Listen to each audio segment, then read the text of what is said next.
본 영상은 팟빵 해축팬에서 즐기실 수 있습니다. 2024년 12월 7일 토요일 충무익기 인버티드 풋볼 시작하겠습니다. 안녕하세요, 장희차입니다. 안녕하세요, 이준엽입니다. 안녕하세요, 홍상주입니다. 저희 팟캐스트는 스포티파이, 팟빵, 플로, 네이버 오디오에서 청취할 수 있습니다. 유튜브에서는 영상도 올라가니까 많은 관심 부탁합니다. 저희 이제 토크 들어가기 전에 광고부터 하겠습니다. 광고는 루크아에서 나온 블루라이트 차단 안경인데요. 블루라이트 차단 안경은 데이렌즈, 노란빛의 루크아의 데이렌즈가 있는데 인공 블루라이트의 가장 해로운 범위를 90에서 95% 차단해줍니다. 건강에 필수적인 빛은 통과할 수 있게 만들어졌고 오전, 오후, 실내 형광 등 스크린 기기 앞에서 착용을 권장합니다. 인공빛이 강한 실내 및 스크린 기기를 볼 때 혹은 야간 운전할 때 착용하기 좋은 안경이기 때문에 필요하신 분들은 구매하시면 될 것 같습니다. 루크아이는 네이버 검색창에 루크아이 검색하시면 바로 나오니까 많은 관심 부탁합니다. 이제 토크로 넘어가는데 저 메인 토크 시작하기 전에 갑자기 생각난 게 있는데 제 피드백이 저희가 오는 피드백 중 유일한 게 지금 제가 말을 많이 더듬다는 거예요. 그런가요? 네, 댓글 봤습니다. 저도 봤습니다. 좀 심각하다고 말씀하신 것 같아서 좀 최대한 제가 좀 마음이 제 성격이 좀 급하다 보니까 말을 좀 빨리 하다 보니 뒷말이 앞말을 좀 무는 것 같은데 최대한 차근차근 침착하게 하면서 좀 말을 조리 있게 해보겠습니다. 안 되면은 뭐 댓글도 말만 상주 씨가 가운데 앉으시고 네. 아니요. 제가 저 중간에 앉으면 저 사람 발음 왜 이렇게 세냐고. 다른 친구를 영입해서 저도 패널로서 돌아가겠습니다. 네, 그러면 1부 메인 토크 들어가겠는데 사실 1부 메인 토크는 조금 시성이 지나가긴 한데 아직 투엘이 정식 감독으로서 부임한 일을 하고 있지 않은 상태여가지고 이 정도면 시성이 있지 않을까 싶어서 또 새는데 큰일났다. 댓글 많이 달아주지 마세요. 그럼 투엘에 대해 얘기 한번 해보겠습니다. 투엘이 감독을 어떻게 이끌어 나갈까? 요거 이슈는 사실은 제가 왜 꼽아봤냐면은 한국이랑 조금 어찌 보면 비슷할 수도 있다 생각해가지고 갖고 왔어요. 저희가 이거 시작한 뒤로 은근히 외국인 감독 관련된 얘기를 많이 했거든요. 그렇죠.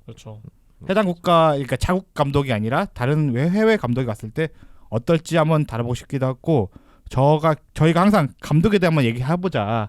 뭐 그 무리뉴가 됐든 랑닉이 됐든 뭐 아르센 벵거가 됐든 다뤄보자 얘기 나왔던 것 같은데 한번 가볍게 투엘 한번 다뤄보고 요거 괜찮은 것 같다면은 이제 저희가 진짜 좋아하는 감독들 한번 나중에 다뤄볼까 생각해보겠습니다. 그래서 저희 일단 토마스 투엘의 잉글랜드 국가대표 감독 부임 이거에 대해 다뤄볼까 하는데 토마스 투엘이 잉글랜드의 세 번째 외국인 감독이에요. 첫 번째는 그 스벤 고란 에릭손 감독이었고 두 번째가 파비오 카펠로, 세 번째가 이제 토마스 투엘이 되는데 토마스 투엘에 대해 양력에 대해서 한번 그래도 우리가 토마스 투엘이 누군지 알아야 되니까 한 얘기해 보겠습니다. 토마스 투엘이 1973년생인데 이제 나이가 좀 많네요. 혹시 73년생이면은 그 서독 그 독일이 아니죠. 저 때는 서독이죠. 서독 시절. 서독 바이런주 마지막 동독 이거 충분히 기다 함정인데 마지막 동독 국가대표 축구 선수가 누군지 아세요? 누구였나요? 동독 출신. 누구죠? 올해 은퇴했어요. 올해. 토니 크로스? 토니 크로스. 오, 토니 크로스가 1990년생이에요. 그러니까. 통일이 91년인가 아직... 90년 말에 됐으니까. 맞아요, 90년에 했으니까. 네. 마지막 동독 출신 독일 국가대표 선수. 동독인지는 몰랐네요. 네, 그러니까 동독 지역이요. 동독인 건 몰랐어요. 실제로 그 동독 지역 동독을 제외하고 동독 지역 선수가 독일 국가대표 현재는 없어요. 심지어. 지금 다 서독이구나. 다 서독 구서독 지역인 거죠. 그렇죠. 그래서 뭐 나중에 레드불 라이프치히가 잘 나가거나 혹은 그 베를린 그 헤르타 BSC. 헤르타 말고 뭐죠? 우니온 베를린이나 지금 또 일부에 동독 팀이 있던가? 우니온 말고 없죠 지금. 없던 것 같은데. 대부분 서독 지역에 있으니까. 네, 그 선수들이 이제 올라올 수 있을 것 같긴 한데 어쨌든 되게 이게 좀 서독에 보니까 생각이 나더라고요. 저희가 이거 좋아해서 한번 다뤄본 적 있거든요. 동독 축구는 어떻게 통일 이후 끝나는가. 그래서 이게 아마 잠몬가? 그 마티아스 잠몬가. 네. 그 선수도 아마 동독 출신일 거예요. 아마. 잠모였나? 뭐 기억 안 나는데 그래서 그런 얘기가 있더라. 그리고 옛날에 차범근 감독이 레버쿠젠 그 띠전실 있잖아요. 네네. 그 레버쿠젠인가 프랑크푸르트인가 유니폼을 누가 이제 인터넷상에서 산 사람인데 거기 보면 메이드 바이 웨스트 저머니가 적혀있어요. 아 그때는 확실히 나눠져 있으니까. 확실히 나눠져 있으니까. 그렇구나. 이런 얘기도 신기하네. 저 좋아해서 많이 다뤄봤는데 충무이케 동독이 어떻게 축구가 멸망했는가 있습니다. 그거 맞으면 관심 영상이 그 생각보다 안 나왔어요. 많은 관심 부탁드립니다. 제가 그래서 그 글을 블로그에 썼는데 블로그 글은 좀 조회수가 있거든요.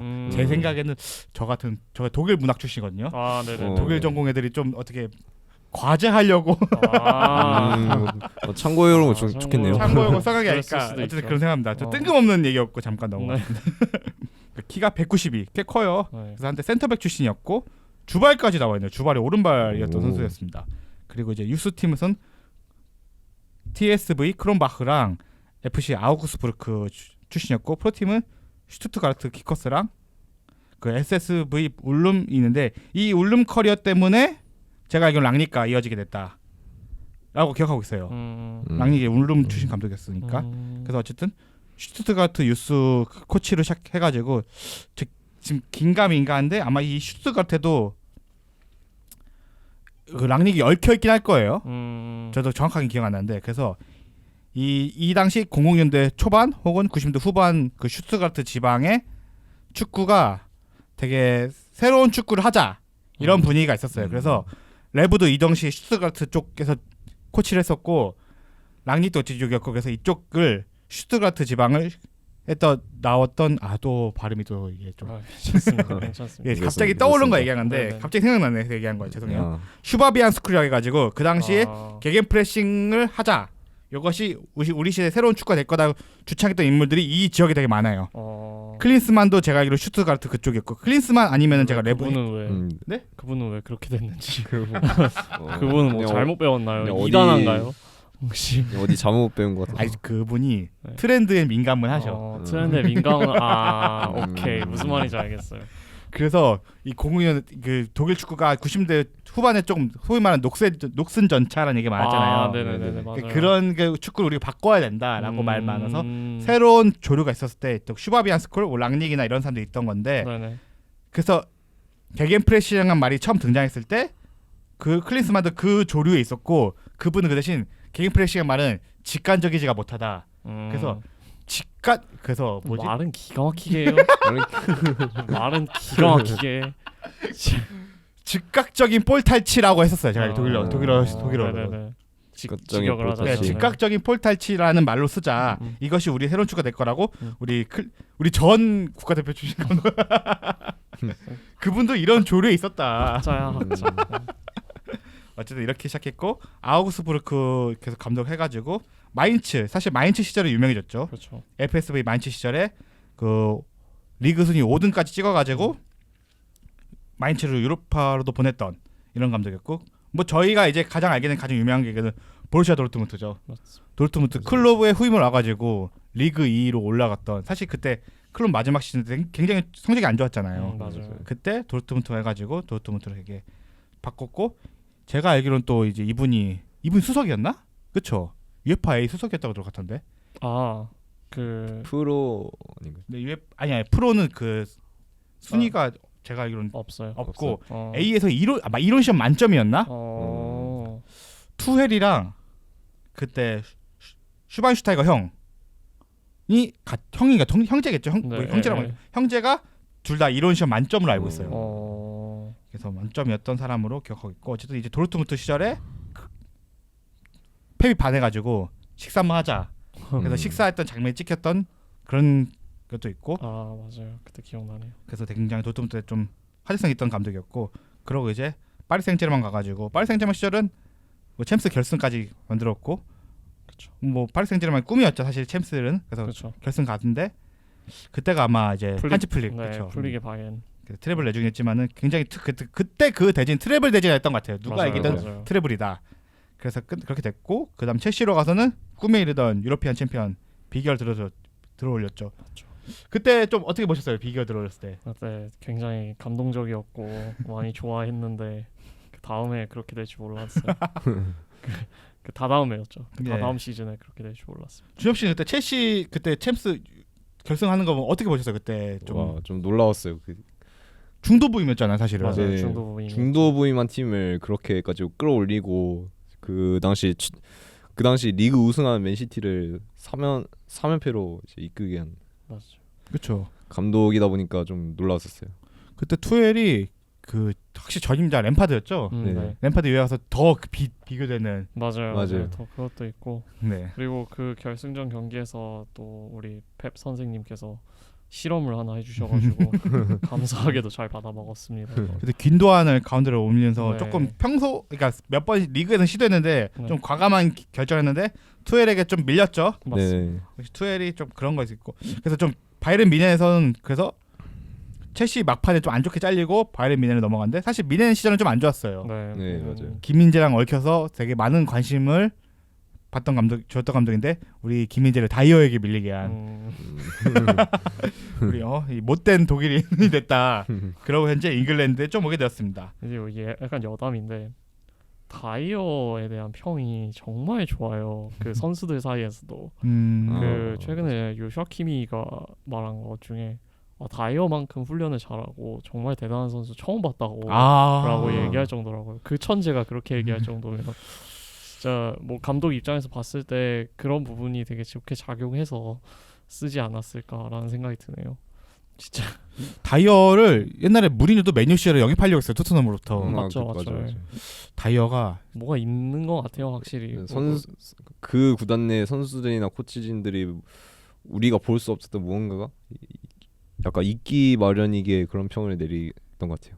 다이어에 대해 기억나는 평이 그 막 국내 한딱 축구 커뮤니티에서 이제 다이어가 김민재를 밀었으니까 네. 다이어에 대해 안 좋은 평을 할 때 다이어 손짓을 하도 많이 하니까 맞아요. 손짓을 분당 RPM처럼 분당 포인트 이거 맞아. 맨날 이러고 있잖아요. 맞아, 이거에 맞아. 대해서 굉장히 꼴 보기 싫다. 지가 잘할 것이지 남들 맞아요, 지시를 하냐 맞아요. 이런 얘기인데 맞아요. 이런 얘기를 많이 하죠. 그런 게 많았었죠. 근데 센터백은 지시가 거의 반을 먹고 들어가기 때문에 그럴 수밖에 없는 그런죠. 근데 본인이 좀 잘 좀 하는데 지시만 한다. 맞아요. 아가리 파이터다. 아까 크리스만 얘기했던 것처럼.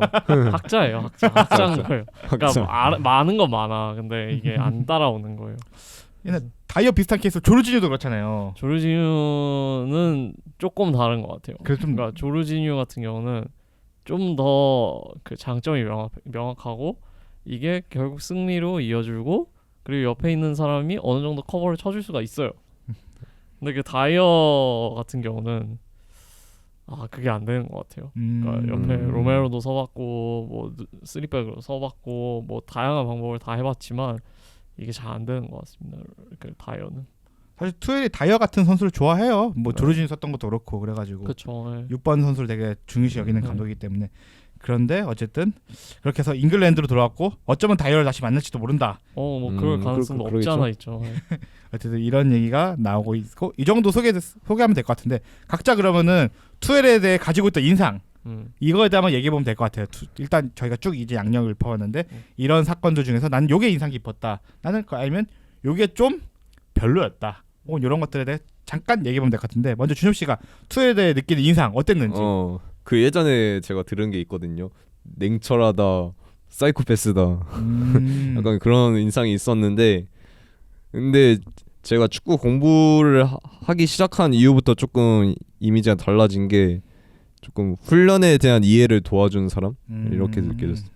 훈련에 대한 이해를 좀 도와준 사람? 네. 누구에게? 준엽 씨에게 아니면 선수들에게? 그러니까 저에게. 어떻게 해요? 이거 좀 살짝만 딥하게 한번 가볼까요? 살짝만.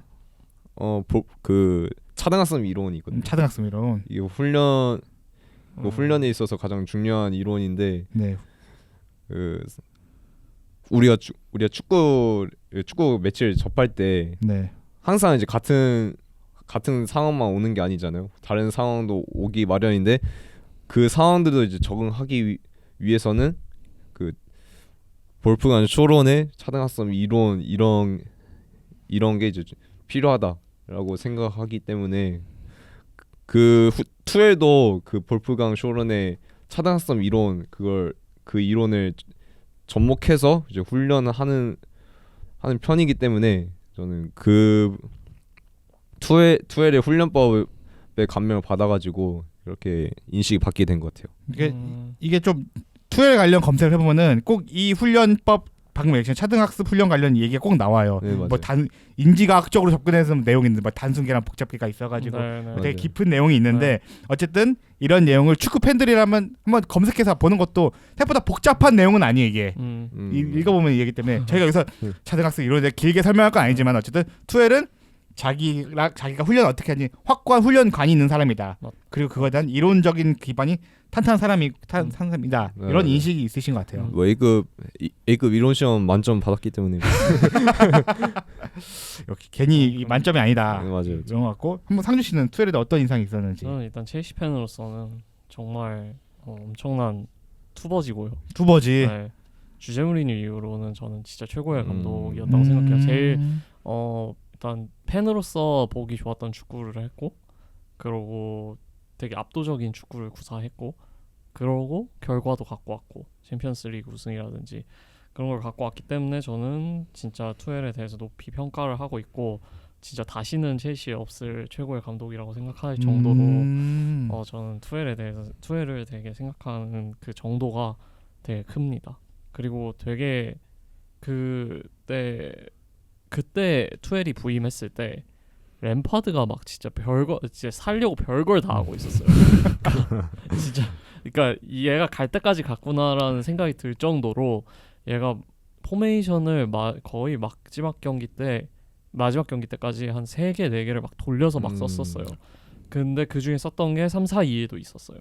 근데 그거 진짜 저걸 저렇게 쓰지 싶을 정도로 되게 못 쓰고 있었는데, 이제 약간 투엘이 들어오면서 부임하면서 보란듯이 3-4-2, 1-4-3, 1-3-4-2를 다시 썼는데 그게 너무 잘 정착됐고 그 있던 스쿼드에 뭐 티아고 실바라든지 조르지뉴라든지 그들이 가지고 있는 단점을 완전히 커버해줬어서 그걸로 이제 챔피언스리그를 우승했을 때 저는 그걸 되게 감명 깊게 봤고, 일단 수비적으로 되게 탄탄했었던 게 저는 아직도 그 그림이 제 머릿속에서 잊혀지지 않습니다.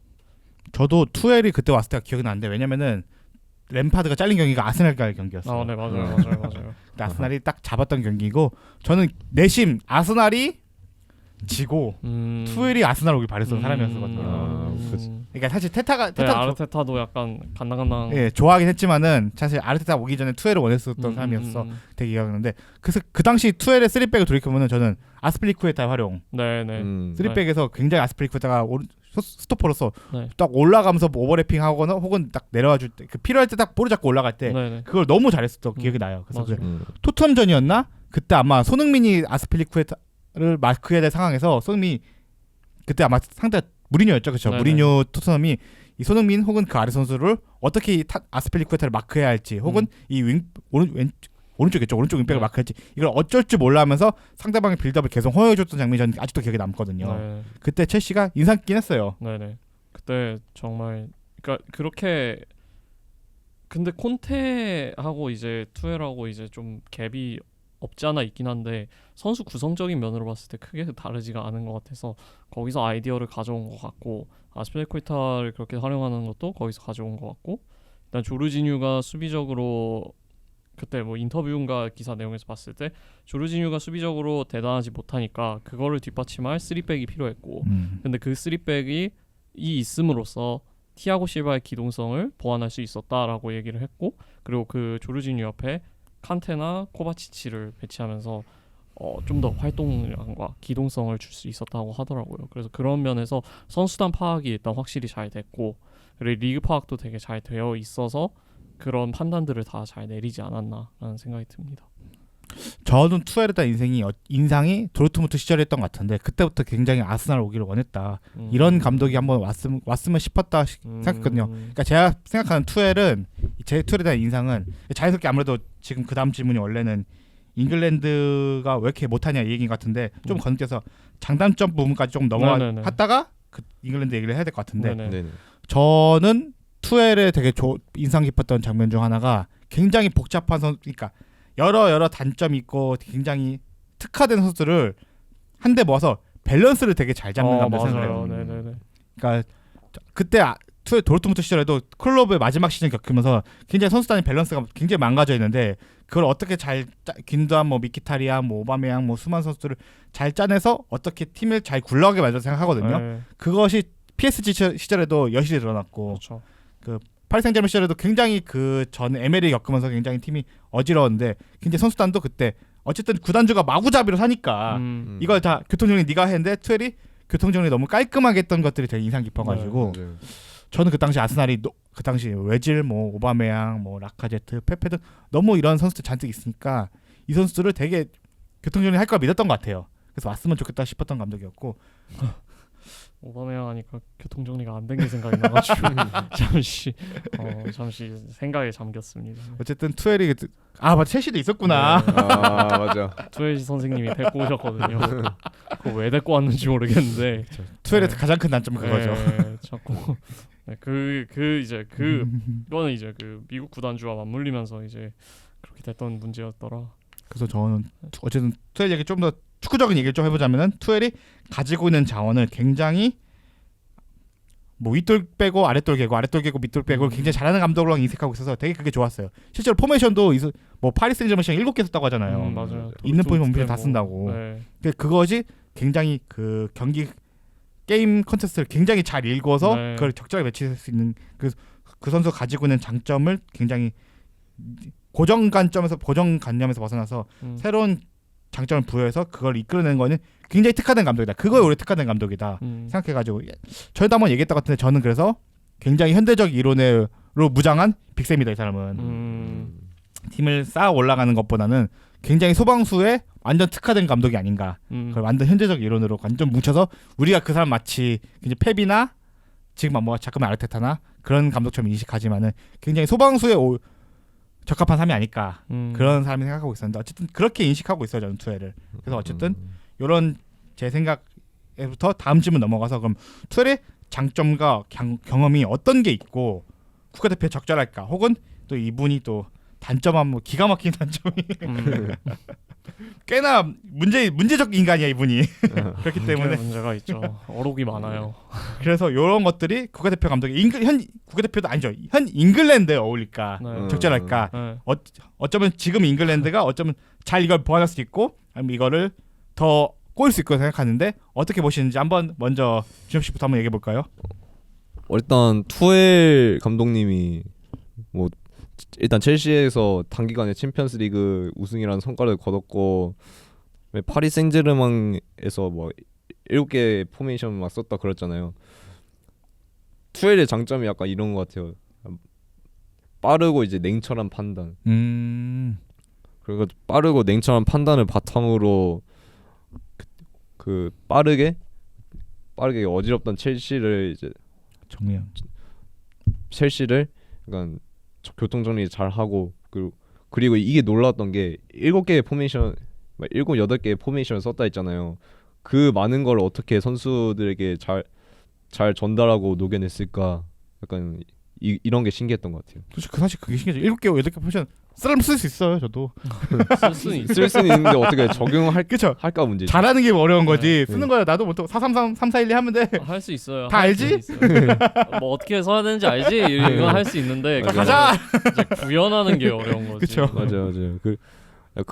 그래가지고 빠른 판단 그리고 뛰어난 전달력 이런 게 약간 장점이라고 생각해가지고 단기간 토너먼트인 뭐 월드컵, 유로 이런 데서도 좀 빛을 발휘할 수 있지 않을까 약간 그렇게 생각하고 있어요. 그렇죠. 실제로 어쨌든 투엘이 그런 포메이션 여러 개 쓴다는 거는 이 선수들에게 빠르게 너가 해야 될 건 뭘 주입시키는 거고 훈련 통해든 말이 됐든 맞아요. 그거를 현장으로 바로 적용시킬 수 있는 자기만의 노하우가 됐든 맞아요. 능력이 있는 거잖아요. 그리고 그것이 국가대표라는 되게 단기전이 많은 그 팀의 특성상 잘 낼 거라고 보시는 거잖아요. 그렇죠? 네, 그래서 최소 4강 준우승 이렇게 그 정도는 할 수 있을 것 같다. 잉글랜드로. 네.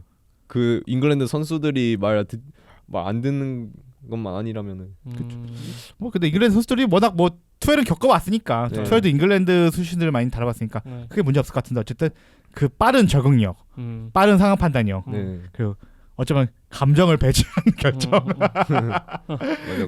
맞아 모든 결정은 감정을 노감정 배제하긴 해야죠. 그렇죠. 그런 결정들이 어쨌든 투엘의 장점이고 이것이 국가대표 현 잉글랜드 좀 어울릴 것 같다. 네. 상준 씨는 어떤 장점들이 현 잉글랜드 혹은 그냥 국가대표 자체도 어울릴 거라 보시는지. 저는 일단은 빠르게 선수단 파악하는 능력과 그리고 자기가 써야 되는 선수들이 누군지 잘 알고 있는 것과 그 선수들을 한 팀에 어떻게 녹여내야 되는지에 대해서 굉장히 잘 파악하고 있는 게 진짜 제일 큰 장점이라고 생각하고, 그리고 이게 월드컵 레벨로 들어가다 보면은 진짜 다양한 국가들이 다양한 전술로 나오게 되고, 그리고 그들이 플랜 A, 플랜 B, 플랜 C를 갖고 있는데 그거에 따른 적절한 전술적 대응과 그게 이제 아까 말씀하셨던 그런 포메이션도 있지만 이렇게 전술적인 인게임 이런 체인지들이 잘 이루어지거든요. 경기 중에 투엘이 그런 것들이 이제 장점으로 적용해서 좀 큰 경기들에서는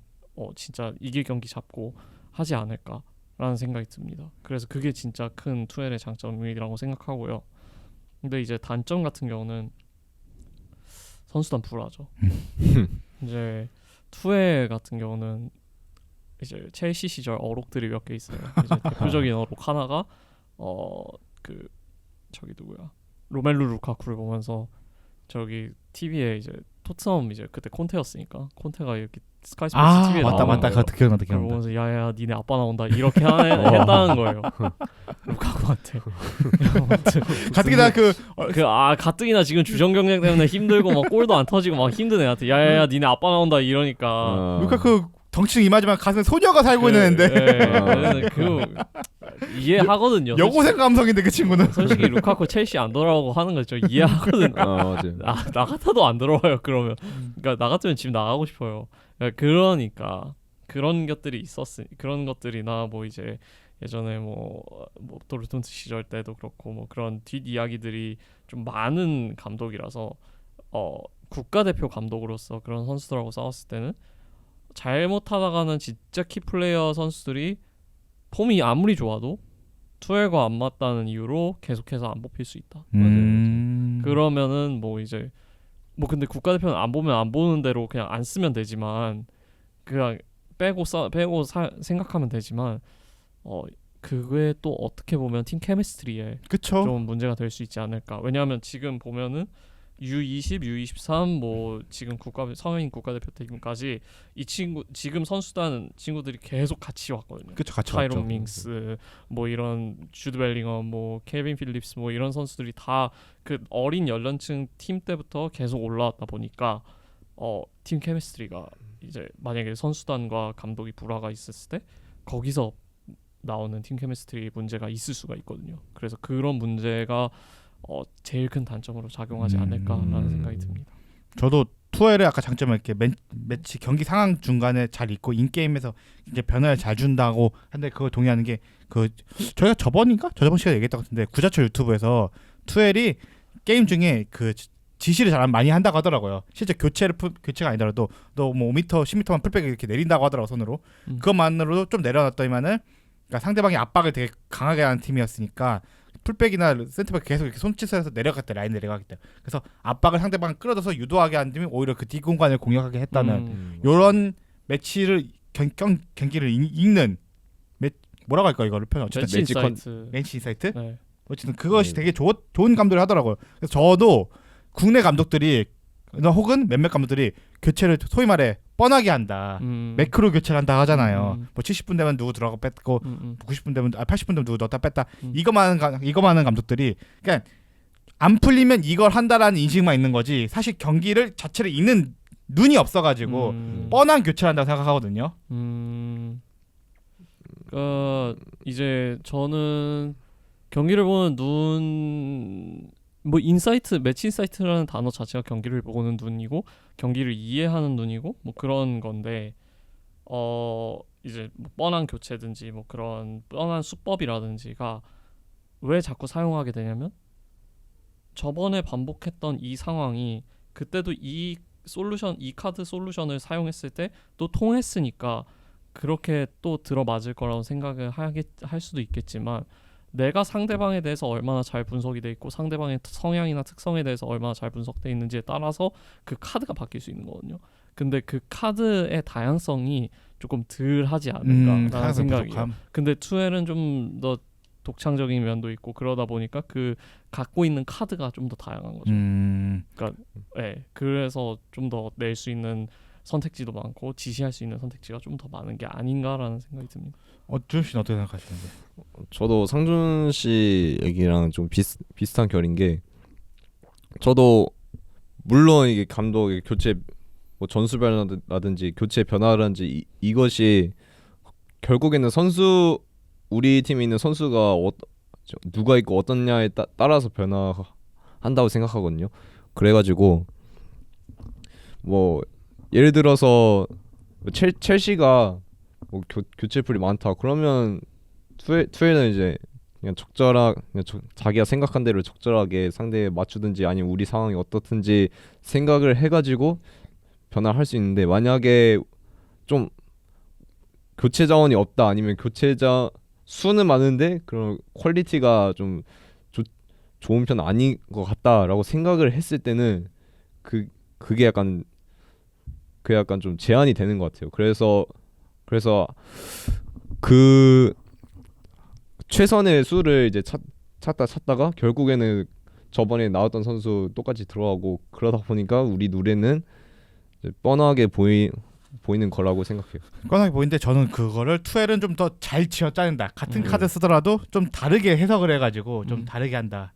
너는 지금부터 6번이 아니라 뭐 8번이야. 네. 그러니까. 이런 식으로 좀 작은 것도 조금씩 디테일을 다르게 줘서 맞아요. 그걸 하는 능력이 좋은 게 투엘은 좋지 않나. 맞아요. 프로 레벨은 디테일이 생명이기 때문에. 그렇죠. 약간 마이크로 레벨까지 선수단의 파악이 잘 되어 있기 때문에 그게 가능한 저는 거죠. 그 투엘이 조금 그런 능력만큼 좋은 것 같다 생각을 했고 또 그거 외에 그 아까 말씀하신 듯이 불화가 개인적으로 왜 발생한지 생각해 보면 이 사람은 너무 축구만 생각하는 거야. 축구 중심주의야. 맞아요. 실제로 이게 대표적인 예가 그때 도르트문트 경기 때라고 보거든요. 네. 그때 아마 모나코와 경기 때 그 차가 테러 당했잖아요. 아, 네네네. 그게 제 기억상 그 주식 문제였나? 그 바르탄가 뭐 그런 네. 선수 다치고 뭐 네, 그랬던 그게 아마 기억이- 도르트문트 주가를 떨고 가지고 그게 아마 작전 그런 문제였던 것 같아. 정확하게 지금 네, 기억 안 난다. 네. 어쨌든 테러 딱 했는데 이러고서 기억나는 게 투엘은 바로 게임을 진행하려고 했다 하더라고요. 그러니까 이 복잡한 상황에서 어쩌면 우리가 지금 바로 축구장을 들어가는 게 유리할 수도 있다. 왜냐면 상대방은 정신없기 때문에 우리가 정신 차리면 된다라고 정말 축구적으로만 생각한 거죠. 그걸 듣고 선수들이 충격을 먹었다고 해서 이 사람이 이게 무슨 소리야? 우리는 목숨을 위험할 뻔했는데 이걸 지금 축구를 하자고 해? 축구가 전부야? 이렇게 생각했는데 저는 그런 생각에서 투엘이 약간 대본 중에 있지 않아? 아까 사이코패스를 언급했는데 하진 않았지만 그렇죠? 네. 저는 그래서 농담삼아 친구들 사이에서 투엘은 축이코패스다. 축구만 생각하기 때문에 오히려 그런 결정을 하는 거다. 그리고 굉장히 또 그러니까 선수의 축구적인 것만 고려해서 굉장히 전술을 다양하게 쓰는 것도 제가 듣기로는 파리 생제르맹 팬이 얘기하는 게 와 파리 생제르맹 어떻게 7개 8개 포메이셨어요. 이거 다 구현 가능해요? 하니까 팬이 아니요 결국 파리 생제르맹도 다 구현을 못했습니다 하더라고요. 그쵸 맞아요. 팬들이 와 이거 어떻게 다 해요? 결론 그걸 그래서 다 못해요. 그거더라고요. 그러니까 선수들의 축구적인 것만 생각해서 하는 건데 실제 선수들은 자기가 배워왔던 축구 지식이라는 게 있고 그 생각이라는 게 있잖아요. 그쵸. 내가 당장 너 풀백으로 뛸 수 있으니까 풀백 뛰어야더라도 풀백 내가 왜 뛰어 이렇게 뛸 거 아니에요 선수들은. 그쵸. 아무리 나를 설득하고 말을 한다 하더라도 리셋하고 다시 할 수 있는 건 아니니까. 예. 너의 능력은 걸맞아 네. 하더라도 이게 한두 명은 되더라도 11명 모두가 그렇게 마음을 잡기는 어려울 것 같아요. 맞아요. 그 사람도 물론 투에는 의도가 있겠지만 그 사람도 왜 이걸 해야 되는지 알아야 되니까. 하지만 방금 얘기하신 것처럼 그 선수는 왜 이걸 해야 되는지 몰랐던 거죠. 그건. 그러니까 어떻게 하지 않겠어. 근데 내가 이걸 왜 해? 그러니까 그게 이제 의사소통 능력의 맞아요. 그 의사소통 능력이 왜 중요한지를 보여주는 예인 것 같은데 뭐 아까 말씀드렸다시피 루카쿠한테 야 니네 아빠 저기 나온다 약간 이런 것도 그런 것도 맞아요, 봤을 때 그런 의사소통에서는 문제가 조금 있지 않을까. 그러니까 저희가 자주 얘기하는 커뮤니케이션은 그 축구 상황 속에서 그 이제 그 환경에 대해서 오는 그런 자극들을 보고 그 자극들에 대한 솔루션을 내는 걸 커뮤니케이션이라고 하는데 지금 사용하는 의사소통이라는 한글 단어는 진짜 말로 누구와 대화를 하고 말로 인터랙션을 하는 맞아요, 그런 거를 말씀드리려고 하는 건데 약간 그런 면에서 약간 그 아다르고 어다르다는 맞아요, 게 맞아요. 있잖아요. 그런 걸 좀 부족해하는 게 아닐까라는 생각이 맞아요. 듭니다. 네. 그 뭐 뭐 이런 얘기가 나오는데 뭐 쉽게 말해서 제가 삼성전자 가고 싶어가지고 삼성전자 합격을 했는데 그 망할 놈의 이제 부장님 때문에 퇴사하고 싶다 약간 이런 그쵸. 이런 느낌이죠. 근데 그런 그 되게 안 맞은 게 있은 거죠. 맞아요. 네. 결국 이제 사람 때문에 모든 것이 결정되니까. 그러니까 저는 투엘이 어쨌든 단기전에 성공하고 장기전에 실패한 이유는 단기적으로 어떻게를 만들 수 있는데 맞아요. 이 동기부여를 선수들이 끊임없이 내가 이걸 왜 해를 납득을 시켜야 되는데 왜까지 설득을 못 해가지고 결국 그렇죠. 이 팀이 맞아요. 붕괴되는 게 아닌가. 제가 인간적인 부분을 조금 간과한 부분이 없지 않나. 실제로 그렇게 생각하고 있어요. 그렇죠. 장기적으로 계속 불화가 발생하는 게 어쨌든 실제로 또 발생한 이유 보드진과도 되게 불화가 많잖아요. 네네네. 첼시 시절에도 보드진 좀 불화가 좀 있었잖아요.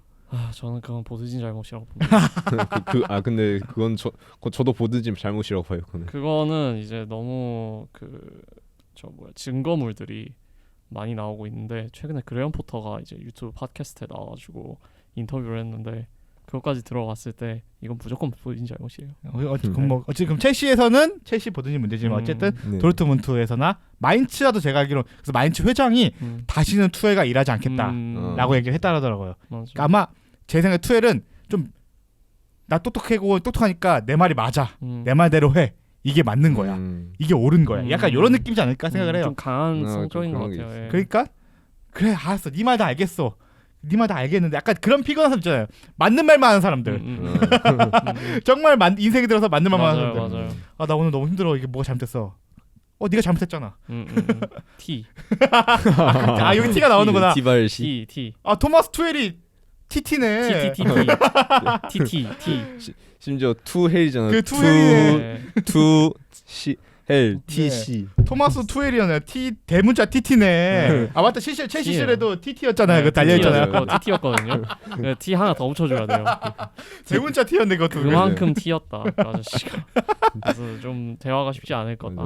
감정 이해하지 못한다. 네. 결과만 내주지만 약간 이런. 그러니까 루카쿠 됐고 그런 얘기를 하는 거예요. 맞아요. 근데 그거 진짜 많이 한 농담이잖아요. 네, 진짜 맞아요. 우리끼리도 많이 맞아요, 하는 그런 거니까.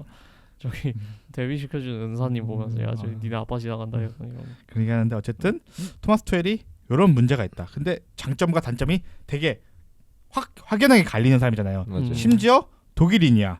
근데 왜 잉글랜드는 이 독일인을 뽑을 수밖에 없는가?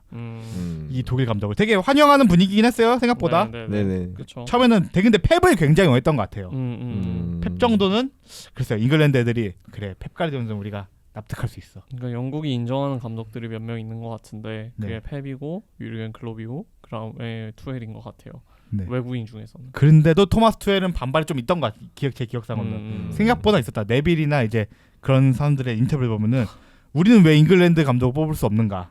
약간 이런 얘기. 이게 약간 정치적으로도 들어가는데 네빌은 그쪽이에요. 보수 쪽이에요. 그러다 보니까 그런 말을 되게 많이 해요. 미디어에 나와서. 근데 그게 네빌만 그런 게 아니고 제가 기억하기로 제이미 캐러거도 똑같아요. 네, 캐러거도 약간 그런 말을 했던 것 같아요. 보수 성향이 좀 강한 애들이라서 그런 얘기 자주 하는 편입니다. 그 옛날 리오플 감독이었던 사람들도 어쨌든 누군지 기억 안 나는데 그 사람도 우리 잉글랜드 감독이 뽑혔으면 좋겠다 했는데 잉글랜드 가서 감독 후보군이 누군가 여기 제가 적진 않은데 그때 얘기 나왔던 게 에디 하우, 션다이치, 그레이엄 포터 그리고 또 한두 명 더 있던 거 기억하는데 어쨌든 그 정도거든요 사실은. 사실 다른 나라에 지금 비하면 아쉽긴 한데 차라리 밑에서부터 올라오는 감독이 참 기대가 될 정도지 그 1군 감독 그대로 쓰기에는 잉글랜드 애들 눈에 안 맞죠 사실은. 그렇죠. FA 눈에는. 그렇죠. 얘는 써야 돼? 우리가? 정말 얘네야? 우리가 지금 리그에서는 얼마나 수많은 감독들 보는데. 그거는 약간 저희 영국에서 파악하는 이제 성공의 척도를 봤을 때 왜 투엘로 갈 수밖에 없었냐를 생각할 수밖에 없을 것 같은데요. 그게 왜 그러냐면 영국은 지금은 그러니까 영국 잉글랜드 축구 국가대표 팀이 성공했다라고 얘기하려면 그러니까 잉글랜드 축구 국가대표 팀이 성공을 했다를 얘기하려면은 월드컵 또는 유로 우승이에요. 그렇죠. 풋볼이 집에 와야지. 풋볼 집에 와야 되거든요. 이제 3, 4위 아니면 준결승 끝 탈락 이러면 이제 납득이 안 되는 거거든요. 맨날 옆집만 문만 벨만 들어오고 가지고. 네, 사우스게이트가 거기까지 올려줬어요. 이제. 근데 이제 거기서 이제 그 은장을 갖고 와야 되는 거거든요.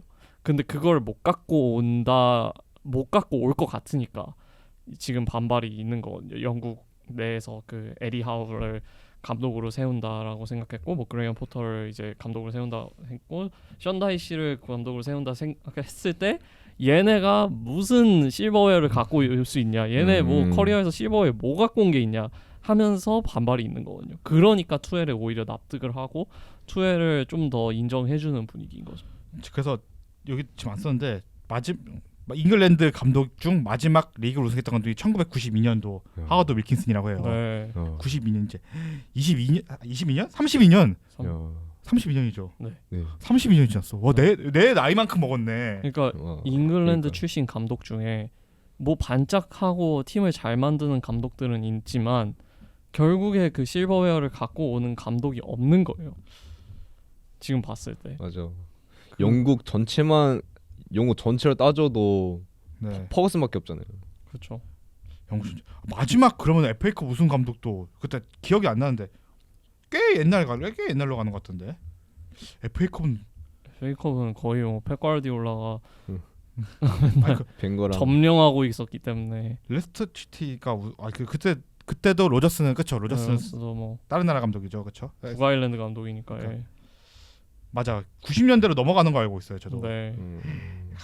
그러니까 그만큼 자국 풀이 지금 좋지가 않으니까 네. 인정을 하고 이제 그렇죠. 외국인 감독을 찾아야 되는데 그럼 외국인 감독 중에 우리나라와 좀 우리나라를 이해하고 우리나라의 결국에 실버웨어를 갖고 올 수 있는 감독이 누구냐라고 했을 때 펩, 유르겐 클롭 그리고 투엘 정도로밖에 뭐 그리고 주제 무리뉴도 뭐 후보군에 있었다고 하는데 뭐 이 정도밖에 안 되는 거죠. 잉글랜드 감독 부진하다 얘기는 저 축구 처음 볼 때부터 얘기 났던 것 같아요. 그때부터 뻥글랜드 감독들은 저 축구 볼 때가 진짜 절정이었거든요. 이거 언제 그때 어땠는데요? 그때가 진짜 2010년 남아 월드컵이었는데 1-4 맨날 몇 년째 1-4-4-2 거의 다 센터백이 볼 잡으면 공격수에게 뻥. 진짜 그거밖에 안 봤던 기억이 있어요. 뭐 기억나는 잉글랜드 감독 뭐 호지슨? 물론 호지슨 옛날에 잘했지만 뭐 그 부족하고 빅샘 뭐 이런 막가이트 션다이치도 있고 뭐 그런 그렇죠. 부족한 감독들이 많죠. 그 누구죠? 옛날 크리스탈 팰리스 스토크시티 감독 모자 마크 유즈요? 마크 유즈 말고 토니 플리스. 토니 플리스. 상식 표정이 왜? 아니요. 토니 플리스 대단한 감독이지. 토니 플리스 좋죠. 근데 토니 플리스가 제가 왜 별로 막 그게 없냐면 저 대학교 다닐 때 제가 스토크와 맨체스터 사이, 그러니까 리버풀, 스토크, 맨체스터 그 중간에 있는 도시에서 대학교를 다녔는데 타운이죠, 타운. 읍에서 이제 대학교를 다녔는데 맨날 얘기하는 게 토니 플리스. 그러니까 스토크 레전드니까 거의 맨날 스토크, 맨날 토니 플리스. 그래서 토니 플리스 이름만 들어도 그냥 약간 질리는 느낌? 표정이 좀 썩어요. 어쨌든 잉글랜드 감독 혹시 그때도 말이 많았는데 그때는 그래도 리그 내에는 많긴 했는데 지금 진짜 줄어들어서 거의 없는 느낌이고 네. 그래서 국가대표에 그럼 잉글랜드 감독들이 보통 몇 명이 있냐 찾아봤거든요. 그래서 UEFA 소속 팀 중에서 가장 많은 타 국가를 하는 출신 감독이 이탈리아 감독이라고 해요.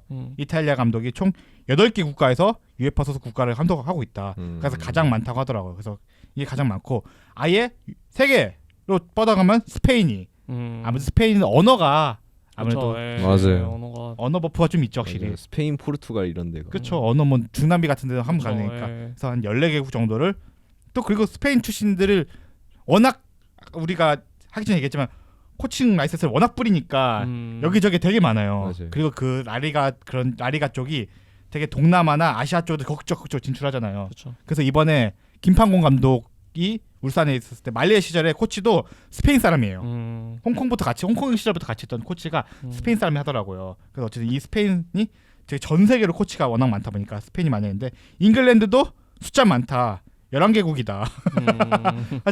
자국 빼고 다 11개국을 맡고 있는데 그런 감독들이 보통 어느 정도냐? 뭐 자메이카, 뉴질랜드, 푸에르토리코 같은 예전 영향막 식민지국가였던 국가들인데 사실 여기 국가대표 감독한다고 해서 뭐 와 대단 좀 커리어다라고 보기에는 조금 부족한 이런 상황인데 그럼 잉글랜드 감독은 잉글랜드 솔직히 아까 얘기했지만 축구 고장 아닙니까? 네. 맞아요. 뭐 그들이 생각하기엔 그렇죠. 좀 커밍 홈.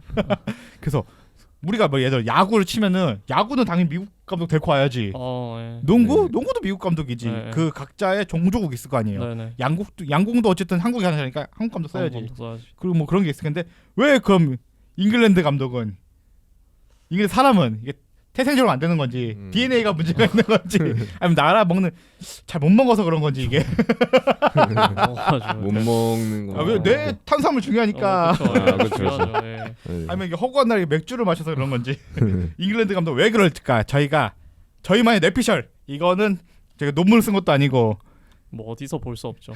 맞아요. 잉글랜드가 왜 실패했는지 저희만의 생각을 해봤거든요. 이게 짧게 되게 지금 좀 늘어졌기 때문에 네. 짧게 찾겠는데 그럼 준엽 씨는 왜 잉글랜드는 이런 자국 코치를 키워내는데 실패했는가? 그 제가 하나 말하기 전에 혹시 산훈 씨한테 질문 드릴 게 있는데 그 영국에서 코칭 라이센스 따셨다고 하셨잖아요. 네네네.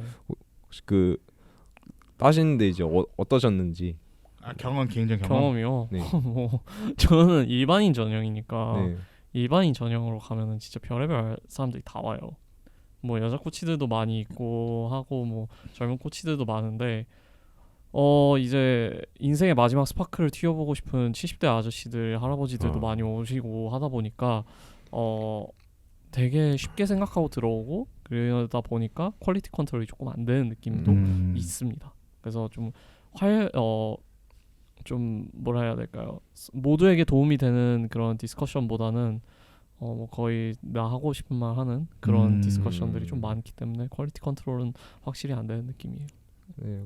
약간 그런 것도 있고 제가 이제 글을 봤었는데 그 FA 코칭 라이센스는 우리나라하고 비슷하다는 글을 봤었거든요. 왜냐하면 이제 축구에 대해서 이제 배운다기보다 약간 축구를 좀 하러 간 느낌 이런 느낌이 들었을 때요. 그래서 짧은 교육 기간 내에 뭐 코칭 방법론 막 이런 걸 코칭 방법론 심리학 막 이런 걸 하는데 그 내용이 그렇게 퀄리티가 좋은 편은 아니다. 가성비가 떨어진다.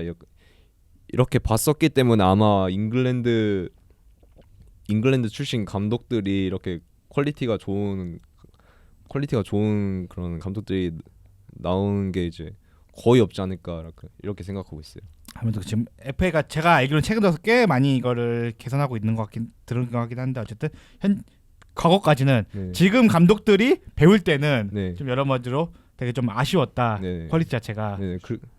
그래서 세계적인 명성의 감독이 지금 없지 않나. 그렇죠. 없어진 지 몇십 년 됐죠. 네.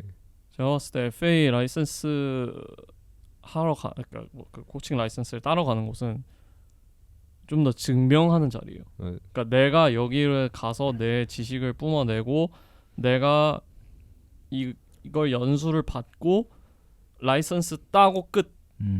근데 나의 성장이 진짜 일어나는 곳은 진짜 필드란 말이에요. 근데 필드에 가서 어떤 것들을 생각해야 되는지 이런 거를 알려줘야 되는 곳이 그 FA 축구협회의 순기능이라고 보는데 그런 걸 가르쳐주진 않아요.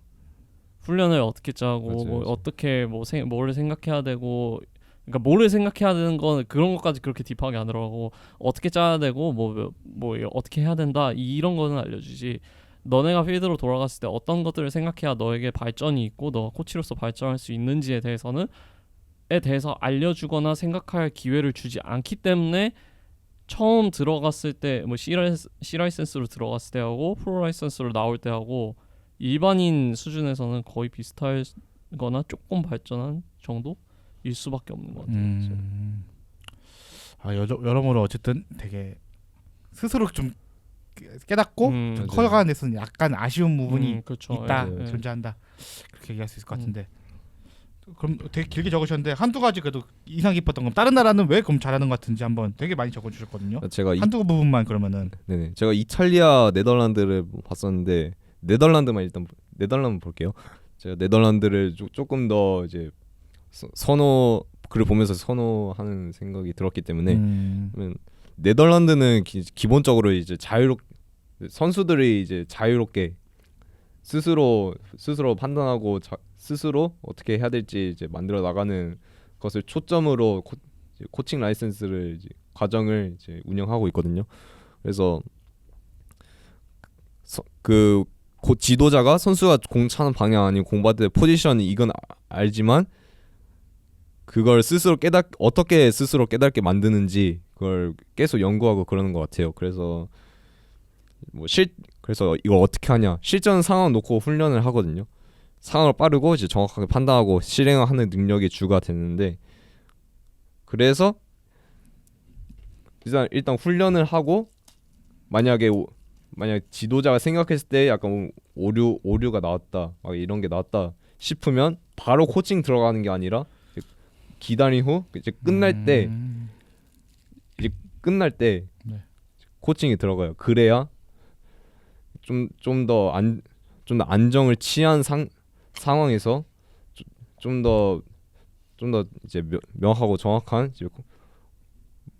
퀄리티의 코칭이 들어가고 선수들이 이 피드백을 적용할 수 있는 그런 상황이 나올 수 있기 때문에 그것이 효과적이다 생각해가지고 네덜란드는 약간 그렇게 하는 것 같아요.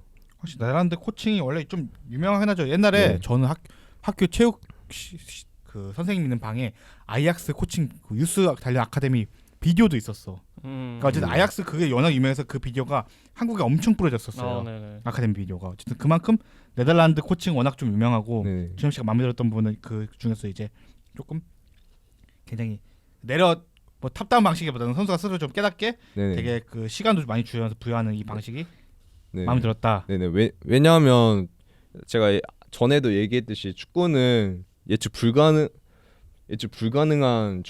그런 스포츠잖아요. 그래서 그 예측 불가능한 상황에서 내가 적응할 수 있도록 스스로 적응할 수 있도록 만드는 것이 더 효과적인 이제 훈련이라고 생각을 하기 때문에 제가 네덜란드를 조금 더 선호하는 편이라고 생각했어요. 그렇죠. 네덜란드 워낙 유명하고 아까 여기 지금 얘기 안 하겠지만 대본에 적어준 이탈리아 부분도 코베른치아노인가? 네. 뭐 그 이름이었던 것 같은데 거기도 제가 알기로는 이제 졸업할 때 꼭 논문을 써야 된다고 하잖아요. 네네. 네.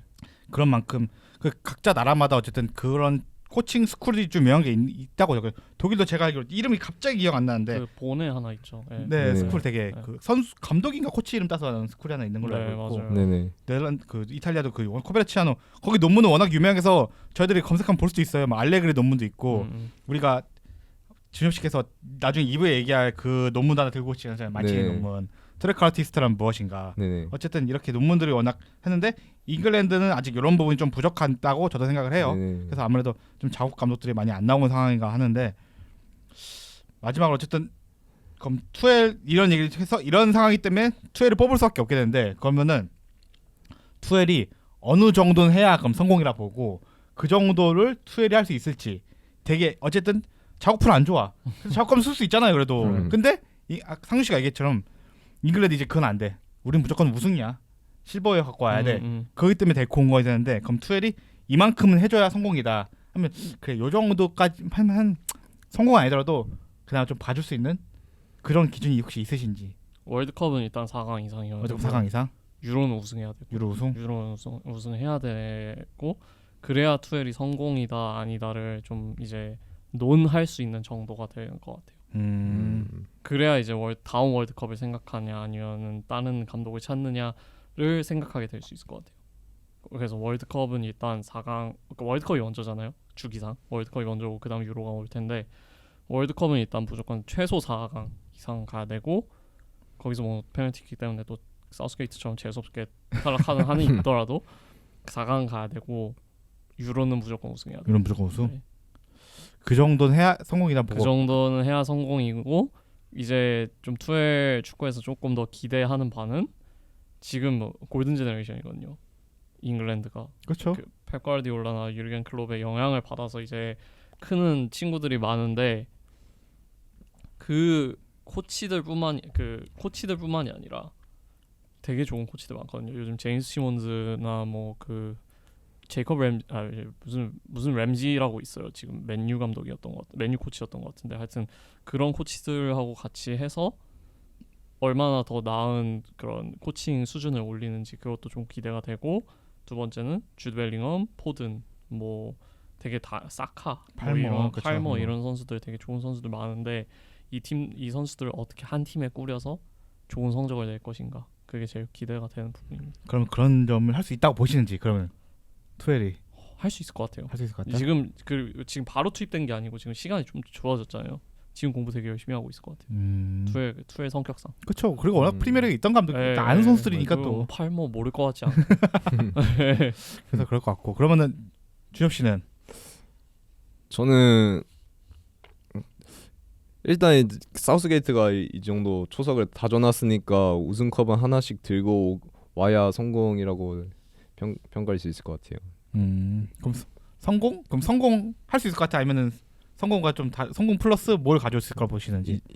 일단 운이 있어야 성공 할 수 있겠죠. 하긴 운이 중요하죠. 뭐 네. 부상 다 당하면 뭐 장사 없지요. 근데 다른 거 모르겠고 투엘이 이런 것만 안 하면 이제 결과를 낼 수 있는 무슨 약간 대충 사진 찍기?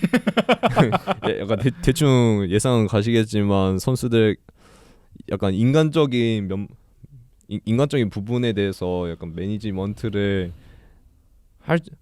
하는 부분이 조금이라도 이제 생기면 그래도 결과물을 가져올 수 있지 않을까 이렇게 생각합니다. 근데 워낙 지금 멤버들이 서로 워낙 돈독하고 사실 우리가 잉글랜드 욕하지 이 선수 지금 역주행 용사들이에요. 유로 결승을 2번 간 팀들이고 그렇죠. 월드컵 4강을 간 애들인데 맞아요. 경험은 이제 풀 경험치야. 심지어 트래블 경험한 선수도 있는데 경험치는 만땅인데 이제 그거를 어떻게 잘 묶어나간지가 맞아요. 중요하다. 저는 사실 사우스게이트 경기력 절망적이었거든요. 사실 눈 뜨고 바라보기도 힘든 경기력들이 워낙 많았는데 그냥 어떻게든 올라갔으니까 그러니까 처음 사우스게이트가 했을 때 18 월드컵이었나? 네. 그때는 제 기억상 경기력이 좋았거든요. 네네. 느낌이 좋았는데 되게 그 후로부터는 꾸준한 하향세 같다고 느껴졌어요. 저는 되게 그냥 결과만 어떻게든 내는 맞아요. 그런 느낌이었는데 좀 투엘이 감독 됐으니까 되게 경기력을 좀 잘했으면 좋겠다는 생각이 들어요. 어쨌든 지금 국가대표 라인 감독들이 또 좋은 감독들이 많거든요. 이탈리아도 지금 그 나폴리 감독이었던 누구죠? 갑자기 스팔레티고 스페인은 뭐 지금 감독이 델라포엔테가 유명한 감독 아니지만 어쨌든 좋은 경기력 보여줬고 또 독일 감독 한지플릭이 아니에요. 윌리엄 나겔스만이죠. 나겔스만이 이제 잘할 거라 생각하니까 저는 그때 한 18년도 20년도까지 감독들이 국가대표 감독 보는 걸 되게 좋아했어요. 그때 네이션스 리그가 처음 생겼을 시점이었는데 네덜란드 쿠만 감독이나 스페인의 에니케 그리고 잉글랜드 사우스게이트도 워낙 좋았고 나쁘지 않았고 그리고 되게 이탈리아 만치니 그때 경기력들이 워낙 좋았어요. 그래서 클럽 출신 감독들이 국가대표 맡으면 다르구나 라는 생각 그때 많이 했단 말이에요. 그래서 한번 투엘이 맡아서 되게 좋은 경기력 보여줬어요. 어차피 전 잉글랜드 팬이 아니기 때문에 우승 하든 말든이야. 그렇죠. 뭐 떨어지면 놀리는 거야. 원래 놀린 맛이죠. 그 기억나요. 그래서 풋볼리치 커밍홈 그 막 노래 있잖아요. 네. 그때 유로 때 결국 이탈리아가 우승했잖아요. 네, 그 풋볼리치 커밍 롬이라고 했단 말이야, 걔들이. 축구가 로마로 돌아왔다. 네, 그렇죠. 그런 식으로 놀리는 맛이 있죠. 그렇기 때문에 저는 뭐 우승 안 상관없고 경기만 좀 재밌었으면 좋겠다. 그런 또 잉글랜드 워낙 멤버가 화려한데 진짜 그 뭐죠? 옥돔으로 만든 생선가스라고 하나? 옥돔 생선가스. 옥돔가스 그런 유명하거든요. 워낙 좋은 재료로 옥돔 생선가스, 옥돔 미역국 이런 거 안 했으면 좋겠습니다. 좀 좋은 경기력을 좀 보고 싶다. 그런 마음으로 좀 이번 거는 마무리하겠습니다. 저는 성공 우승은 좀 잉글랜드 워낙 악재가 많기 때문에 그 악원은 못 들을 것 같으니까 저는 성공은 못할 것이다. 그러나 잘 했으면 좋겠다. 이런 정도 기대로 마무리하겠습니다. 저희 1부 여기서 마치겠습니다. 감사합니다. 네, 감사합니다.